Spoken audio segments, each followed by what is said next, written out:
Hi മക്കളെ, ഇന്ന് നമ്മൾ പഠിക്കുന്നത് 4ാം ക്ലാസ്സിലെ മലയാളം കാറ്റേ കടലേ എന്ന പാഠഭാഗത്തിലെ താരതമ്യക്കുറിപ്പാണ്. ചോദ്യം വായിക്കാം.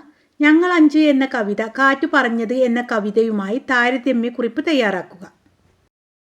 നമ്മുടെ പാഠപുസ്തകത്തിലെ കാറ്റ് പറഞ്ഞു എന്ന കവിതയും തന്നിട്ടുള്ള ഞങ്ങൾ 5 എന്ന കവിതയുമായിട്ടാണ് താരതമ്യക്കുറിപ്പ് തയ്യാറാക്കേണ്ടത്. കവിതയൊന്ന് ചൊല്ലാം. കാതു പറഞ്ഞു കിളികൾ ചൊല്ലി പുലരി അണഞ്ഞെന്ന്, മൂക്കു പറഞ്ഞു അരികത്തെങ്ങോ പൂ വിരിഞ്ഞെന്ന്, കണ്ണു പറഞ്ഞു കാണാനെന്തൊരു ചേലീപ്പൂവെന്ന്, കയ്യു പറഞ്ഞു നനുത്തതാണീ പൂവിതളെന്ന്, നാവു പറഞ്ഞു എന്തൊരു മധുരം പൂന്തേനിനെന്ന്. താരതമ്യക്കുറിപ്പ് എഴുതാൻ തന്നാലും മക്കൾ കഥയാണെങ്കിലും കവിതയാണെങ്കിലും നന്നായിട്ടൊന്ന് വായിച്ചു നോക്കണേ. മുകളിലായിട്ട് താരതമ്യക്കുറിപ്പ് എന്നെഴുതുക. അതിനുശേഷം ഫസ്റ്റ് പാരഗ്രാഫിൽ ആരാണ് കവിത എഴുതിയിട്ടുള്ളത്, 2 കവിതയിലുമുള്ള സാമ്യങ്ങൾ എന്തൊക്കെയാണെന്ന് എഴുതി ചേർക്കുക. താരതമ്യക്കുറിപ്പ്.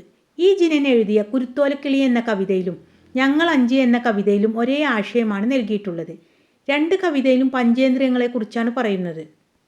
അതിലൂടെ പ്രകൃതിയെ അനുഭവിച്ചറിയുകയും ചെയ്യുന്നു. 3 പാരഗ്രാഫായിട്ടാണ് എഴുതേണ്ടത്. 2ാമത്തെ പാരഗ്രാഫിൽ തന്നിട്ടുള്ള ആദ്യ കവിതയുടെ ആശയവും 3ാമത്തെ പാരഗ്രാഫിൽ 2ാമത്തെ കവിതയുടെ ആശയവും ഇതിൻ്റെ കൂടെ തന്നെ സ്വന്തം നിലപാടുകളും അവതരിപ്പിക്കുക.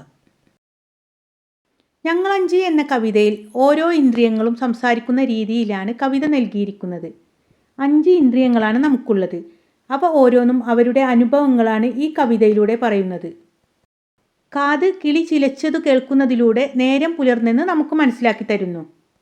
മൂക്ക് പൂവ് വിരിഞ്ഞ മണവും, കണ്ണ് പൂവിൻ്റെ ഭംഗിയും, കയ്യ് പൂവിതൾ നനുത്തതാണെന്ന് സ്പർശിച്ചറിയുകയും, നാവ് പൂന്തേന് മധുരമുണ്ടെന്ന് രുചിച്ചറിയുകയും ചെയ്യുന്നു. ഓരോ വരികളും കൗതുകകരമായി അനുഭവിച്ചറിയുന്ന രീതിയിലാണ് നൽകിയിട്ടുള്ളത്. കാറ്റ് പറഞ്ഞത് എന്ന കവിതയിൽ പഞ്ചേന്ദ്രിയങ്ങളിലൂടെ കാറ്റിനെ അനുഭവിച്ചറിയുന്നത് എങ്ങനെയാണെന്ന് കാറ്റ് തന്നെ കുട്ടിക്ക് പറഞ്ഞു കൊടുക്കുകയാണ് ചെയ്യുന്നത്. ഇതിൽ കാറ്റും ഇന്ദ്രിയങ്ങളും വസ്തുക്കളും കൂടാതെ ഒരു കൊച്ചു കുട്ടിയും കവിതയിലുണ്ട്. 3ാമത്തെ പാരഗ്രാഫിൻ്റെ ബാക്കി തന്നെയാണ്. വളരെ ആസ്വാദകരമായ രീതിയിലും വായിക്കുന്നവർക്ക് കൗതുകം ജനിപ്പിക്കുന്ന വിധത്തിലുമാണ് ഓരോ വരികളും നൽകിയിട്ടുള്ളത്.